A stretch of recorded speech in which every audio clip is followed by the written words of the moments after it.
اللہ سبحانہ و تعالی نے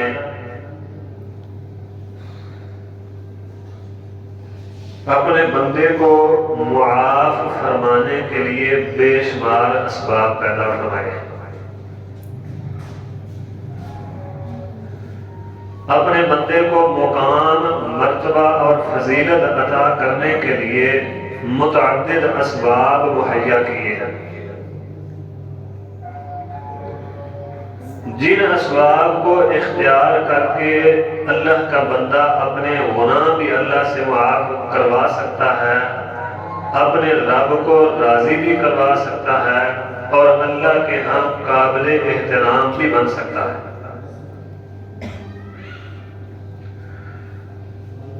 ان اسباب میں سے ایک سبب ہے روزہ، وہ نفلی ہو یا فرضی ہو۔ آج بات کرنی ہے روزے کی فضیلت کے متعلق۔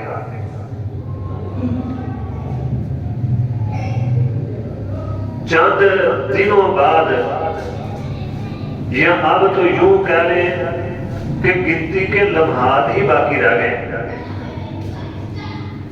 چند لمحوں بعد ہی وہ مہینہ اللہ تعالی ہمیں عطا فرمانے والے ہیں جو بڑی ہی برکتوں والا، رحمتوں والا، سعادتوں والا مہینہ ہے۔ میری مراد رمضان المبارک کا مہینہ ہے۔ 11 مہینوں میں سے یہ جو 2-3 دن باقی رہ گئے ہیں، یہ تو لمحات ہی باقی رہ گئے ہیں۔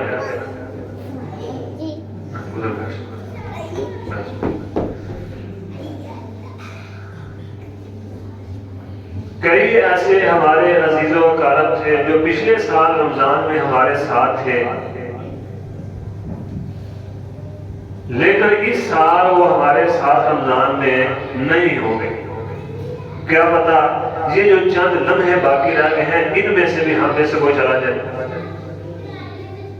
اللہ خیر و عافیت سے ہمیں رمضان المبارک کی سعادتیں سمیٹنے کی توفیق عطا فرمائے۔ اتنا عظیم مہینہ ہے، اور وہ بندہ بھی اتنا عظیم ہے جسے ایمان کی حالت میں رمضان المبارک کی سعادتیں میسر آ جائیں کہ ایک بندہ 2 اکٹھے ایمان لائے، ایک شہید ہو گیا، دوسرا 1 سال بعد اپنی طبی موت ہوتا ہے۔ شہید ہونے والا جنت میں بعد میں جاتا ہے، 1 سال بعد طبی موت ہونے والا جنت میں اس وجہ سے پہلے چلا جاتا ہے کہ اس نے اور بہت ساری نیکیوں کے ساتھ رمضان کے روزے بھی رکھے۔ اللہ اکبر کبیرہ۔ امیر المومنین سیدنا علی المرتضی کرم اللہ وجہہ رضی اللہ عنہ فرماتے ہیں، نبی صلی اللہ علیہ وسلم نے فرمایا جنت میں کچھ اونچے اونچے محلات ہیں اور بڑے عالی شان، بڑے منفرد محلات ہیں۔ وہ ان کے اندر سے ان کا باہر اور باہر سے اندر کا ماحول نظر آتا ہے۔ نبی صلی اللہ علیہ وسلم ان محلات کی خوبیاں بیان فرما رہے ہیں۔ ایک عربی پینڈو بندہ اٹھا، عرض کی لمن ہیا یا نبی اللہ، اے اللہ کے نبی یہ محلات کن لوگوں کے لیے ہیں؟ اللہ اکبر۔ کسی چیز کی خوبی سننے کے بعد صحابہ کرام کی یہ جستجو ہوتی تھی کہ ہم اس چیز کو حاصل کرنے کی کوشش کریں۔ اللہ تعالیٰ معاف فرمائے، من حیث القوم ہماری حالت صرف یہ رہ گئی ہے کہ اسلام سنتے ہیں صرف چسکے کے لیے، الا ماشاءاللہ جس کو اللہ عمل کی توفیق دے گا۔ اللہ ہم سب کو اپنے رحمت سے عمل کی توفیق عطا فرمائے۔ لمن ہیا یا نبی اللہ کے نبی وہ سعادت مند لوگ کون ہیں جن کو یہ محل ملیں گے؟ نبی صلی اللہ علیہ وسلم نے فرمایا سب سے پہلا بندہ جو پاکیزہ گفتگو کرتا ہے، گندی زبان استعمال نہیں کرتا، جھوٹ، فحش کلامی، غیبت، چغلی، گالی گلوچ، الزامات، اس طرح کی گندگیوں سے اپنی زبان کو پاک رکھتا ہے، اس بندے کے لیے یہ محل اللہ نے تیار کیا ہے۔ دوسرا وہ بندہ جو کھانا کھلاتا ہے، اطعم الطعام کا حکم ہے نا، دعوت کرتا ہے اپنے دوست احباب کی، عزیز و اقارب کی، رشتہ داروں کی، اہل محلہ کی، کھانا کھلاتا ہے، اس کا دسترخوان بڑا وسیع ہے۔ تیسرا وہ بندہ جب لوگ سو جاتے ہیں تو یہ رات کو اٹھ کر تہجد پڑھتا ہے۔ چوتھا اور آخری بندہ وہ جو روزوں پر ہمیشگی اختیار کرتا ہے۔ رمضان کے روزے گزرے تو اس کے بعد شوال کے شروع کر لیے، عاشورہ کا رکھ لیا، پھر ایام بیض ان کے روزے رکھ لیے، نفلی روزے ساتھ رکھنے شروع کر دیے۔ فرمایا ایسے بندے کے لیے اللہ تعالیٰ نے یہ محلات تیار کیے ہوئے جن کے اندر یہ اوصاف ہے۔ پھر روزے دار اللہ کے ہاں بڑا ہی قابل احترام ہے، اللہ کے ہاں ایک منفرد اعزاز والا بندہ ہے روزے دار۔ روزے دار کے لیے اللہ تعالیٰ نے جنت میں داخلے کے لیے ویلکم کے طور پر جنت کے ایک دروازے پر خصوصی استقبالیہ لگایا جائے گا۔ نبی صلی اللہ علیہ وسلم نے فرمایا ان فی الجنت بابا یقال له الریان، جنت کے ایک دروازے کا نام الریان ہے، اور وہ دروازہ ایسا ہے يدخل منه الصائمون يوم القیامت لا يدخل منه احد غیرهم، اس دروازے سے روزے داروں کے علاوہ کوئی بھی نہیں گزر سکتا۔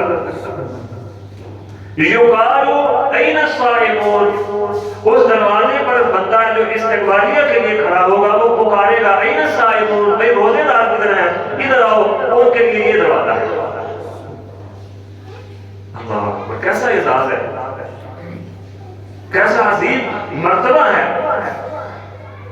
کہ جب روزے دار گزر جائیں گے وہ دروازہ بھی بند کر دیا جائے گا۔ حدیث میں آتا ہے نبی صلی اللہ علیہ وسلم نے فرمایا جب روزے دار سارے گزر جائیں گے وہ دروازہ بھی بند کر دیا جائے گا، اس دروازے سے روزے داروں کے علاوہ کسی اور کو گزرنے کی اجازت نہیں ہوگی۔ امام الانبیاء محمد الرسول اللہ صلی اللہ علیہ وآلہ وصحبہ وسلم تسلیما کثیرا نے فرمایا الصیام والقرآن یشفعان للعبد یوم القیامت، روزہ اور قرآن دونوں قیامت والے دن اللہ کے دربار میں روزے دار اور قرآن کی تلاوت کرنے والے کے لیے اللہ کے ہاں سفارشی بن کر آئیں گے، اللہ کے لیے اللہ کے سامنے سفارش کریں گے۔ اللہ اکبر کبیرہ، روزہ کہے گا اللہ کے بارگاہ میں عرض کرے گا اللہ میں نے تیرے اس بندے کو کھانے پینے سے بھی روک کر رکھا اور اس کی خواہشات سے بھی اس کو روک کر رکھا ہے، تو میں آج اس کی سفارش کرتا ہوں تو اپنے اس بندے کو معاف فرما کر جنت میں داخل کرتا ہے۔ نبی صلی اللہ علیہ وسلم نے فرمایا اللہ تعالیٰ روزے کی سفارش کو قبول فرمائیں گے۔ اسی طرح قرآن بھی اللہ کے دربار میں سفارش کرے گا اللہ نہ دن دیکھا اس نے نہ رات، ہر وقت میں یہ تلاوت کرتا ہی رہتا تھا، یہ میں تیرا کلام ہوں تو یہ مجھے پڑھتا تھا، اس لیے آج میری سفارش قبول فرما کر اسے جنت میں داخل فرما دے۔ نبی صلی اللہ علیہ وسلم نے فرمایا قرآن کی بھی سفارش کو قبول کیا جائے گا۔ میرے بزرگوں اور ساتھیوں، یہاں لمحہ فکریہ یہ ہے کہ آج صبح سے لے کر میں نے اور آپ نے قرآن کی کتنی تلاوت کی ہے، کسی کو کہنے کی ضرورت نہیں، اپنے اپنے گریبانوں میں جا کر دینا۔ امیدیں تو لمبی لمبی لگائے بیٹھے ہیں جی، قاری صاحب سے، امام صاحب سے، خطیب صاحب سے سنا ہے قرآن بھی سفارش کرے گا، روزہ بھی سفارش کرے گا، تو بھئی ہماری سفارش نہیں کرنی تو پھر کس کی کرنی ہے؟ چلو موجے کرو، جو دل میں آتا کرتے ہو، سفارش تو ہو ہی جانی ہے۔ نبی صلی اللہ علیہ وسلم نے یہ بھی فرما دیا ہے کہ قبول بھی ہو جانی ہے، اب آپ کے فرمان میں شک بھی نہیں ہے، تو جو من میں آتا کرتے جاؤ، نہیں بھائی۔ روزے کا مطلب یہ ہے کہ اس کے فرائض کے ساتھ، اصول و ضوابط کے ساتھ، شرعی تقاضوں کے ساتھ روزہ رکھا جائے۔ یہ روزہ بھی رکھ لیا اور جناب سارے دن جو ہے وہ انٹرنیٹ پر گزار دیا، اپنے کام کاج میں مصروف رہے، کوئی ذکر کا پتہ نہیں، کوئی قرآن کی تلاوت کا پتہ نہیں، کوئی نماز کا پتہ نہیں، ایسا بندے کا روزہ کوئی روزہ نہیں ہے جو روزہ رکھ کے نماز بھی نہ پڑھے۔ یہ بھوک کاٹنے کے علاوہ اور کچھ بھی نہیں کر رہا، صبح سے شام تک بس اس نے بھوک ہی کاٹی ہے۔ جس نے اپنے نفس کا روزہ رکھ کر محاسبہ نہیں کیا، اس بندے کو اس کے روزے نے کچھ بھی فائدہ نہیں دیا، اور جس بندے نے روزہ رکھ کر قرآن کی تلاوت نہیں کی تو اس بندے کو اس کے روزے نے کیا فائدہ دیا؟ جس طرح نبی صلی اللہ علیہ وسلم نے فرمایا نا، نماز جو ہے یہ برائی اور بے حیائی سے روکتی ہے۔ جو بندہ نماز پڑھ کر برائی بھی کرتا رہے، بے حیائی بھی کرتا رہے، تو اس نے نماز پڑھی نہیں ہے۔ جس نے روزہ رکھ کر بھی نماز نہیں پڑھی، اس کا مطلب اس نے روزہ ہی نہیں رکھا۔ جس کے روزے نے اسے برائی سے منع نہیں کیا، جس کے روزے نے اسے بے نمازی بننے سے منع نہیں کیا، جس کے روزے نے اسے سنت کے مطابق چہرہ مہرہ بنانے کو تیار نہیں کیا، جس کے روزے نے کتاب و سنت پر اسے عمل کرنے کے لیے آمادہ نہیں کیا، جس کے روزے نے اسے نمازی نہیں بنایا، فحاشی سے دور نہیں کیا، اس کا مطلب اس نے روزہ رکھا ہی نہیں ہے، اس کا روزہ اسے کوئی فائدہ دے سکا نہیں۔ یہ بس بھوک کاٹ کے اس نے سارا رمضان گزار دیا اور کچھ بھی نہیں۔ میرے بزرگوں اور ساتھیوں، روزے کے تقاضے بھی پورے کرنے ہیں۔ یہ نہیں بس صبح روزہ رکھ کر سو گئے، افطاری کے وقت اٹھ کر کھولا، کھول کے پھر سو گئے۔ اللہ اکبر کبیرہ۔ صحابہ سلف صالحین جب رمضان گزرتا نا، رمضان گزر جاتا تو اللہ تعالیٰ سے دعا کرنی شروع کر دیتے، اللہ ہمیں آئندہ رمضان بھی نصیب فرما۔ جب 5-6 مہینے رمضان آنے میں رہ جاتے تو پھر اس کی تیاری شروع کر دیتے۔ تیاری کیا تھی؟ کوئی لگوڑ کسنے تھے، کوئی جناب کو ہتھیار اٹھانے تھے؟ تیاری یہ تھی کہ قرآن کی تلاوت میں مزید کوشش شروع کر دیتے تاکہ رمضان آئے تو کوئی کمی نہ رہ جائے۔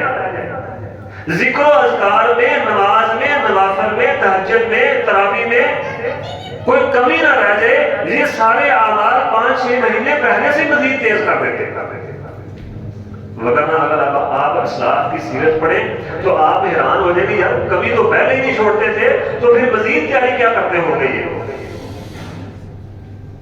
کبھی تو ان کی عبادات میں پہلے ہی نہیں تھی، تو جو مزید تیاری کی ہے اس کی کیا حالت ہوگی؟ امام الانبیاء محمد رسول اللہ صلی اللہ علیہ وسلم نے میں نے شروع عرض کی تھی، اللہ تعالیٰ غلام معاف فرماتے ہیں، اسباب مہیا کیے ہیں، مرتبے بلند فرماتے ہیں۔ فرمایا من صام رمضان ایمانا واحتسابا وغفر له ما تقدم من ذنبه۔ جس بندے نے ایمان کی حالت میں احتساب کی نیت سے، اجر و ثواب کی نیت سے، شان اور فضیلت کے حصول کے لیے اس نیت سے روزے رکھے رمضان کے، غفر له ما تقدم من ذنبه، اللہ اس کے پچھلے سارے گناہ معاف فرمائے گا۔ کوئی مشکل کام نہیں ہے، روزہ تو اللہ کی توفیق سے ہم سب رکھتے ہیں، ایمان کی حالت میں رکھنے ہیں۔ اب کوئی بندہ کافر اٹھ کے کہے، کوئی عیسائی، کوئی یہودی، کوئی ہندو یا کوئی اور مذہب والا، اچھا یار تمہارے مذہب میں یہ فضیلت ہے نا روزے کی، تو چلو میں بھی روزہ رکھ لیتا ہوں۔ نہیں بھائی، یہ شرط ہے ایمان. یاد رکھیں اسلام میں جتنے بھی فضائل ہیں یا عبادات ہیں، یہ پورے کا پورا اسلام جتنا بھی ہے، کوئی بندہ اسلام پر 100% عمل کرتا رہے لیکن ایمان نہیں لایا تو اس کا یہ عمل کسی کام کا نہیں. وہ نماز بھی پڑھتا ہے، وہ روزے بھی رکھتا ہے، وہ صدقہ بھی دیتا ہے، وہ زکوٰۃ بھی دیتا ہے، وہ حج بھی کرتا ہے، وہ عمرے بھی کرتا ہے، دوسرے اعمال بھی سر انجام دیتا ہے، لیکن ایمان نہیں ہے. یا رسول اللہ صلی اللہ علیہ وسلم پر ایمان تو ہے کہ آپ اللہ کے نبی ہیں، لیکن ختم نبوت پر ایمان نہیں ہے، تو ایسے مزے کا عمل بھی اسے کوئی فائدہ نہیں دے گا. اللہ تعالیٰ پر ایمان ہے کہ اللہ کی ذات ہے، وہ رب ہے، لیکن اللہ کے ساتھ اوروں کو شریک بھی بناتا ہے کہ فلاں صاحب بھی کچھ کر سکتے ہیں، فلاں صاحب بھی کرنے والے دھرنے والے ہیں، تو اس کی کری دھری کسی کام کے نہیں آئے گی، وہ پتہ نہیں کرنی دھرنے والے ہے کہ نہیں ہے. مشرک کا عمل بھی اسے کچھ فائدہ نہیں دیتا. میں مثال دیتا ہوتا ہوں مشرکین مکہ کی. اللہ کے حاجیوں، اللہ کے گھر کے مہمانوں کی حاجیوں کی خدمت نہیں کرتے تھے، بیت اللہ کے متولی نہیں تھے وہ، لیکن کوئی عمل ان کو فائدہ دے سکا ایمان سے پہلے ایمان لانے سے پہلے. ہاں جب ایمان لائے ہیں اللہ نے فائدہ دیا.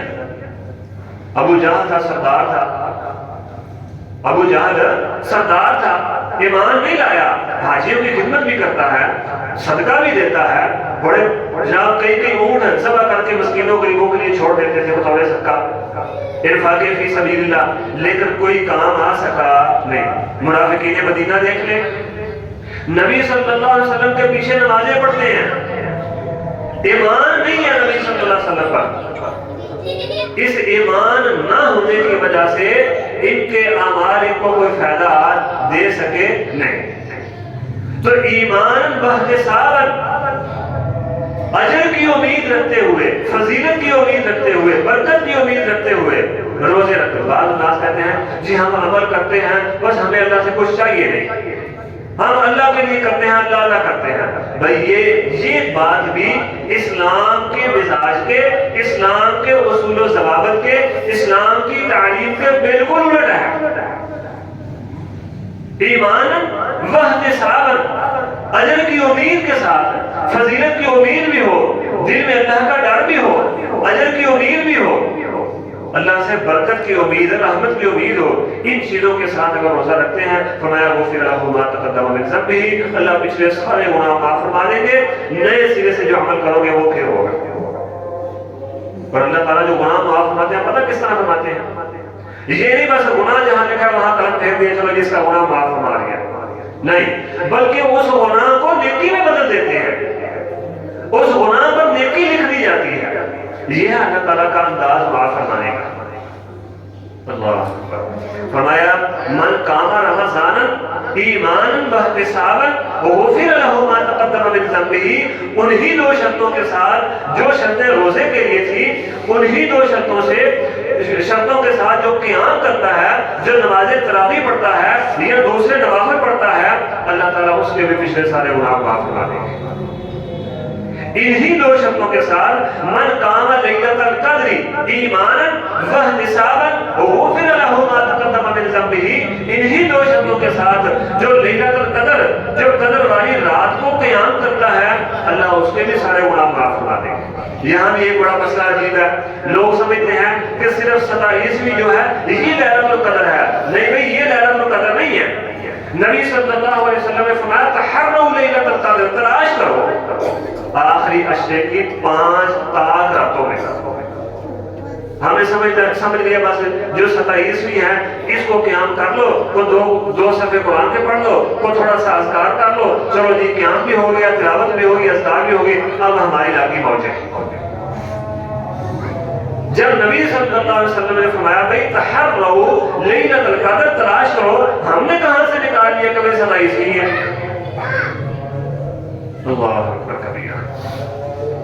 بعض الناس آپ کو دلیل دیں گے سنن ابی داؤد کی بالکل 100% صحیح حدیث ہے کہ جس میں اللہ نبی صلی اللہ علیہ وسلم نے فرمایا کہ لیلۃ القدر جو ہے وہ 27ویں ہے. تو پھر ایسے لوگوں کو مسند احمد اٹھا کر دکھائیں کہ وہاں تو 100% صحیح حدیث ہے، 21ویں کے متعلق بھی ہے اور 23ویں کے متعلق بھی ہے.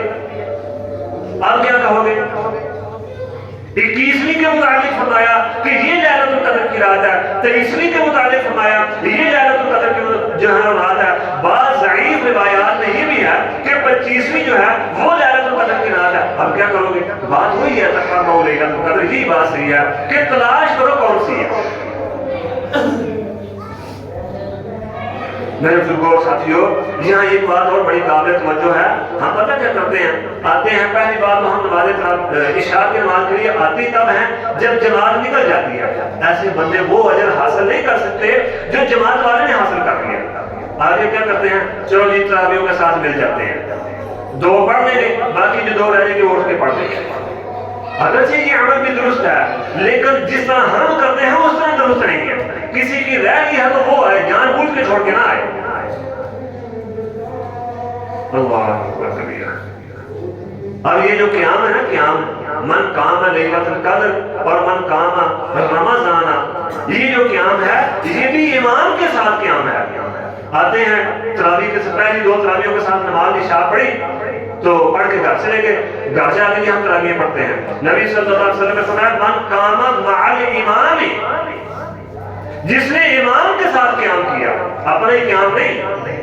من قام مع الامام حتی ینصرف کتب لہ قیام لیلۃ، جس نے امام کے ساتھ قیام کیا حتیٰ کہ امام قیام کر کے فارغ ہوا تو یہ بھی فارغ ہوا، امام واپس گھر کو چلا تو یہ بھی اس کے پیچھے پیچھے چلا، اس بندے کو ساری رات کے قیام کا اجر ملے گا۔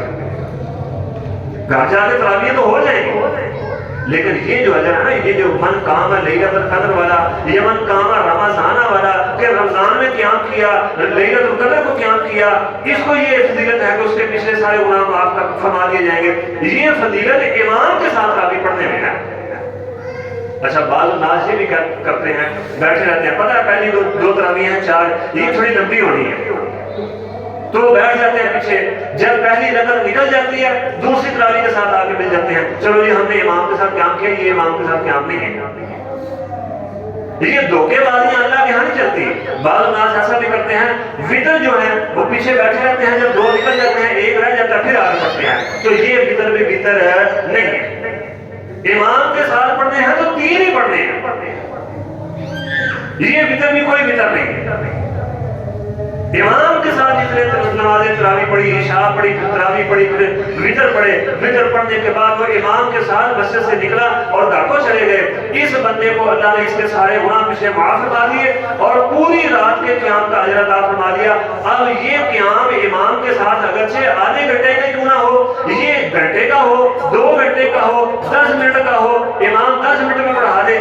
یہ ایک مثال دے رہا ہوں نا کہ امام 10 منٹ میں تراویح پڑھاتا نہیں ہے، کچھ ہمارے بھائی ہیں جو 20 منٹ میں 20 پڑھ کے چلے جاتے ہیں، یہ 10 منٹ میں بھی پڑھے لیکن پڑھے امام کے ساتھ، بہت فی اللہ ما تقدم من ذنبہ، اللہ اس کے پچھلے سارے گناہ معاف فرما کر پوری رات کے قیام کا اجر لکھ دے گا۔ اب یہ فضیلت کسی اور مہینے کو حاصل نہیں، یہ منفرد اعزاز صرف رمضان کو حاصل ہے۔ سیدنا ابو ہریرہ فرماتے ہیں نبی صلی اللہ علیہ وسلم نے فرمایا رمضان المبارک کی پہلی رات، یعنی جب رمضان شروع ہوتا ہے جہنم کے سارے دروازے بند کر دیے جاتے ہیں، کوئی ایک دروازہ بھی کھلا نہیں رہتا، اور جنت کے سارے دروازے کھول دیے جاتے ہیں، کوئی ایک دروازہ بھی بند نہیں رہتا۔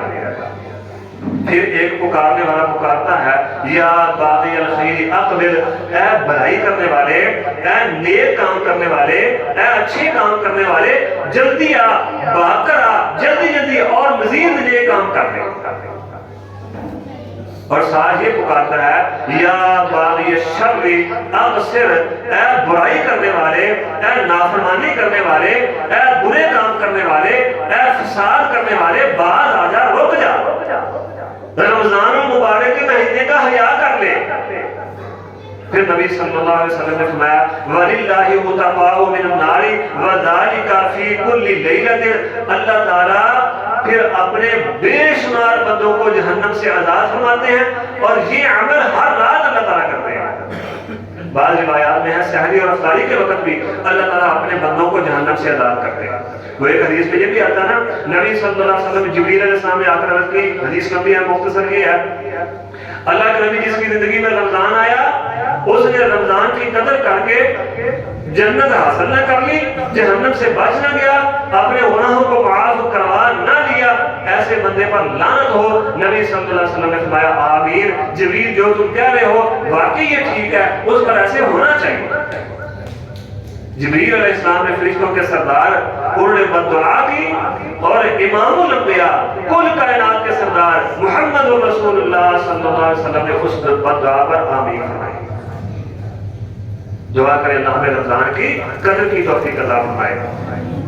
اللہ اکبر۔ پھر ایک رات اسلام کے پیچھے گزرا بھی ہے لیلۃ القدر کے متعلق۔ یہ رات ایسی عظیم رات ہے، لیلۃ القدر خیر من الف شہر، 1000 مہینے سے بھی بہتر ہے۔ یہ نہیں فرمایا کہ اس کی فضیلت، اس رات کی عظمت اور شان 1000 مہینے کے برابر ہے، فرمایا نہیں، خیر من الف شہر، 1000 مہینے کی راتوں سے بھی بہتر ہے۔ ایک بندہ ایک طرف 1000 مہینہ یا اس سے بھی زیادہ عبادت کرتا رہے، اور ایک بندہ صرف لیلۃ القدر کی رات عبادت کرے، تو جس نے صرف لیلۃ القدر کی رات عبادت کی ہے وہ 1000 مہینے والا اس کے اجر کو نہیں پہنچ سکتا۔ 1000 مہینہ مسلسل عبادت کرتا رہا، رات کو قیام کرتا ہی رہا ہے، ایک دن بھی نہیں چھوڑا، ایک رات بھی نہیں چھوڑی قیام، اور دوسری طرف صرف لیلۃ القدر کی رات کو اس نے قیام کیا، قرآن کی تلاوت ہے، یہ ذکر و اذکار ہیں، یہ دعا ہے، تو یہ جو ایک رات لیلۃ القدر کی قیام کرنے والا ہے، یہ صدقہ دیا ہے، یہ کوئی اور نیک عمل کیا ہے، اس کے اجر کو پہنچ سکتا نہیں۔ اتنا عظیم عمل ہے یہ۔ اللہ سے دعا اللہ مجھے اور آپ کو سمجھنے کی اور عمل کی توفیق عطا فرمائے۔